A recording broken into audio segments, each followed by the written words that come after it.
दोस्तों, इजराइल फिलिस्तीन वॉर तो सिर्फ इसराइल और फिलिस्तीन के बीच में शुरू हुआ था, लेकिन इसराइल के जुर्म को देखते हुए दुनिया के बहुत से देश फिलिस्तीन के साथ हो लिए और इसराइल के दुश्मन बन बैठे हैं। इनमें north Korea, Bolivia, Lebanon, Yemen और ईरान जैसे बहुत से देश के नाम शामिल थे। और अभी एक और लेटेस्ट एडमिशन इनमें हुआ है काफी अमीर मुस्लिम देश अल्जीरियान का। दोस्तों, अल्जीरियान लीबिया और मोरक्को का पड़ोसी देश है जो उत्तरी अफ्रीका में मौजूद है। उसने अपने पार्लियामेंट में वोटिंग करके इजराइल के खिलाफ वॉर डिक्लेयर कर दिया।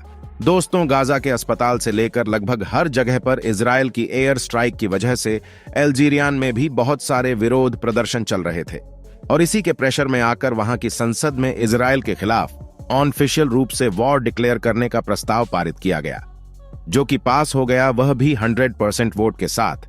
यानी इसका मतलब अब अल्जीरियान भी इजराइल के खिलाफ जंग पर है, लेकिन सिर्फ लिखित रूप से।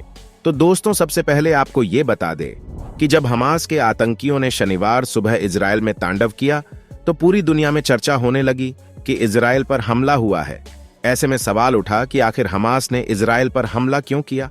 हालांकि इन दोनों देशों के बीच जंग कोई नई बात नहीं है। आंकड़े बताते हैं कि जब जब हमास ने हमला किया है तो ज्यादा नुकसान उन्हें ही उठाना पड़ा है, हमास, इजराइल और फिलिस्तीन। आइए समझते हैं कि आखिर इस जंग का पूरा मामला क्या है।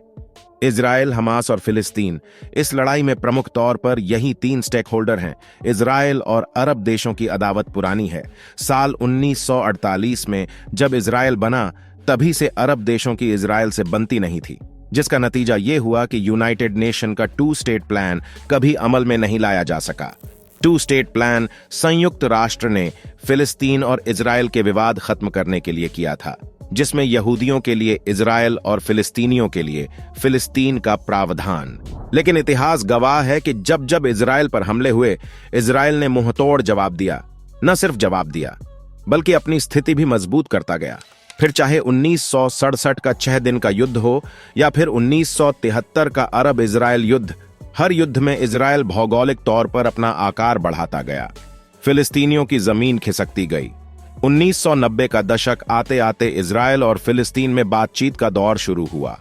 एक तरफ बातचीत के जरिए विवाद खत्म करने का प्रयास किया जाने लगा, दूसरी तरफ मुस्लिम कट्टरपंथियों ने 1987 में हमास नाम के संगठन की शुरुआत की। अंग्रेजी में हमास का मतलब इस्लामिक रेजिस्टेंस मूवमेंट है। दरअसल दोस्तों, अगर किसी देश को किसी दूसरे देश से जंग करनी होती है तो उसे सबसे पहले अपने पार्लियामेंट में इस प्रस्ताव को पास करवाना पड़ता है। बिना इसके कोई भी डेमोक्रेटिक कंट्री किसी देश के खिलाफ वॉर नहीं कर सकती। जब भी प्रस्ताव पास हो जाता है तो वहां के प्रेसिडेंट या प्राइम मिनिस्टर अगर चाहे तो वॉर स्टार्ट करवा सकते हैं। तो अल्जीरियान की पार्लियामेंट में भी यह प्रस्ताव पास हो गया। यानी अब अगर अल्जीरियान के राष्ट्रपति, जिनका नाम अब्दुल मजीद तब्बोने है, चाहे तो इजराइल से कभी भी जंग स्टार्ट कर सकते हैं, पर वह ऐसा करेंगे नहीं तो यह प्रस्ताव पास करने का फिर मतलब क्या है। तो दोस्तों, ऐसा करके अल्जीरियान फिलिस्तीन और दुनिया को यह दिखाना चाहता है कि वह किसके साथ है और इसराइल पर आधिकारिक रूप से वॉर डिक्लेयर करके यह बताने की कोशिश कर रहा है कि इसराइल से दुश्मनी लिए हुए हैं। अब दोस्तों, अल्जीरियान ने जब इसराइल के खिलाफ वॉर डिक्लेयर कर ही दिया है तो इसकी ताकत भी जान लेते हैं। दोस्तों, अल्जीरियान के पास उसकी असली ताकत उसके पेट्रोल और नेचुरल गैस के रिजर्व्स है। यहाँ की टोटल जीडीपी का 1/3 पेट्रोलियम और नेचुरल गैस के एक्सपोर्ट से आता है। इसलिए वर्ल्ड बैंक इसराइल को अपर मिडिल इनकम वाला देश मानता है। यानी यह देश भी काफी अमीर है। अल्जीरियान की आबादी 4.5 करोड़ है, जिनमें से 1,35,000 रिजर्व है और लगभग 1,30,000 एक्टिव सैनिक है। इसके अलावा 2 लाख ट्रूप्स की उनकी पैरामिलिट्री फोर्स है। अल्जीरियान अफ्रीका की लार्जेस्ट डिफेंस बजट वाली कंट्री है। इवन 1990 के टाइम में उनके पास पीसफुल न्यूक्लियर प्रोग्राम भी था। दोस्तों, अल्जीरियान पर हिस्ट्री में बहुत सारे जुर्म यूरोपियन कंट्री फ्रांस ने किया है और इसी वजह से यह देश और यहाँ के लोग काफी ज्यादा ताकतवर हो गए हैं, क्योंकि फ्रांस ने अल्जीरियान को अपना गुलाम बना लिया था और 1830 से लेकर 1962 तक यह देश फ्रांस का गुलाम था। इस दौरान फ्रांस ने यहाँ के लोगों पर बहुत सारे अत्याचार किया, लेकिन फिर अल्जीरियान ने उससे आजादी की लड़ाई स्टार्ट की। हालांकि दुनिया के काफी ताकतवर देश फ्रांस के खिलाफ आजादी की लड़ाई लड़ना बहुत ज्यादा मुश्किल था। इसे अल्जीरियन रिवॉल्यूशन या अल्जीरियन वॉर ONF इंडिपेंडेंस भी कहा जाता है। इस दौरान फ्रांस के सैनिकों ने लगभग 15 लाख अल्जीरियन की जान ले ली। पर यह लोग हार मानने को तैयार नहीं थे।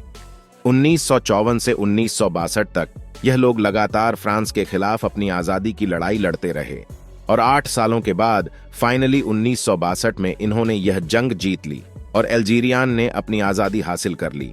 इसी वजह से यहाँ के लोग जंग लड़ने में माहिर हो गए और काफी ज्यादा ताकतवर भी हो गए। अल्जीरियान आधिकारिक आंकड़ों के हिसाब से दुनिया का 26वां सबसे ताकतवर देश माना जाता है। वही इजिप्ट के बाद यह अफ्रीका का सबसे ज्यादा ताकतवर देश है। अल्जीरियान ओपेक का भी मेंबर है और दुनिया के टॉप 10 ऑयल प्रोड्यूसिंग कंट्रीज की लिस्ट में आता है। यूरोप से यह इतना पास है, इसके उत्तर में मेडिटेरेनियन सी है और उसके बाद यूरोप स्टार्ट हो जाता है और रूस यूक्रेन वॉर की वजह से यूरोप ऑयल एंड गैस के लिए अल्जीरियान पर बहुत ज्यादा डिपेंड हो गया है। इसी वजह से इसकी इंपॉर्टेंस पिछले 1 साल में काफी बढ़ रही है। बात करें उनकी मिलिट्री की तो अल्जीरियान के पास 1105 टैंक्स मौजूद है, जिनमें से सोवियत यूनियन के T-72 जैसे टैंक्स आते हैं। इसके अलावा उनके पास 314 TD आर्टिलरी, 146 के आसपास सेल्फ ड्रॉपलेट आर्टिलरी और 1904 रॉकेट आर्टिलरी भी मौजूद है। अल्जीरियान के पास भी ज्यादातर हथियार रूस के ही है, क्योंकि इस देश का झुकाव भी वेस्टर्न कंट्रीज के मुकाबला रूस और सोवियत यूनियन के करीब ज्यादा रहा है। इनके पास रूस की 9K720 सिकंदर बैलिस्टिक मिसाइल मौजूद है, जो कि सुपरसोनिक स्पीड से यानी साउंड की स्पीड से 6 से 7 गुना तेज दुश्मन पर हमला कर सकती है। इस रशियन मिसाइल में न्यूक्लियर वेपन्स को भी लगाया जा सकता है। हालांकि अल्जीरियान के पास न्यूक्लियर वेपन्स नहीं है।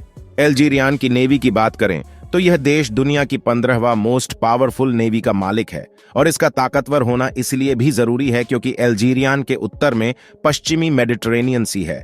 इस नेवी को भी ताकतवर बनाने वाला देश सोवियत यूनियन ही था।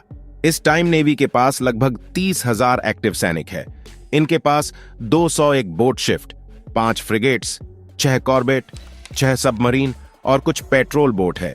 इनके पास दुश्मन के शिप को तबाह करने वाली Russian KH-35 anti ship, cruise missile और क्लुबिश एंटी शिफ्ट मिसाइल है, जिन्हें सबमरीन से ही लॉन्च किया जा सकता है।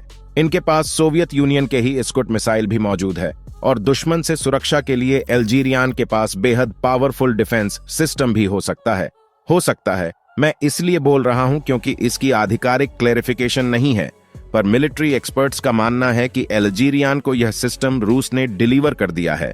दोस्तों, बात करें अल्जीरियान की एयरफोर्स की तो इसे भी ईयर 1962 में ही बनाया गया था, जब अल्जीरियान आजाद हुआ था।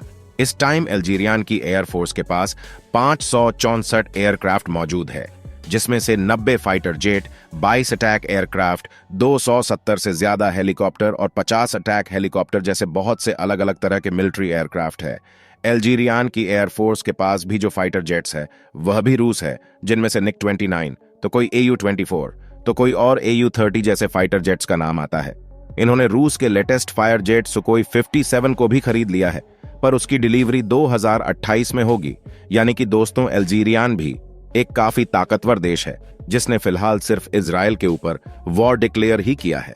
पर यह वॉर आगे सच हो गया तो इसराइल को बड़ी मुसीबत का सामना करना पड़ सकता है, साथ ही यूरोप को भी, क्योंकि यूरोप रूस यूक्रेन वॉर से पहले रूस पर एनर्जी के लिए काफी ज्यादा डिपेंड था और अब अल्जीरियान से पेट्रोल और गैस काफी ज्यादा मात्रा में ले रहा है। अल्जीरियान फिलहाल इसराइल को देश के रूप में रिकॉग्नाइज नहीं करता है, ना ही दोनों के बीच किसी भी तरह के डिप्लोमेटिक रिलेशंस है। और क्योंकि इस देश ने खुद भी फ्रांस से आजादी हासिल की थी, इसलिए फिलिस्तीनियों के लिए यह देश एक आइडल के रूप में है। इसी की तरह वह खुद भी लिबरेट होना चाहते हैं। दोस्तों, आज की वीडियो से मुझे उम्मीद है कि आपकी नॉलेज बढ़ी होगी इसराइल और फिलिस्तीन वाले टॉपिक पर। अगर आप और भी वीडियो देखना चाहते हैं तो हमें कमेंट करके जरूर बताएं। मुझे उम्मीद है कि यह वीडियो आपको पसंद आई होगी। यह वीडियो पसंद आई हो तो इसे लाइक और शेयर कीजिए।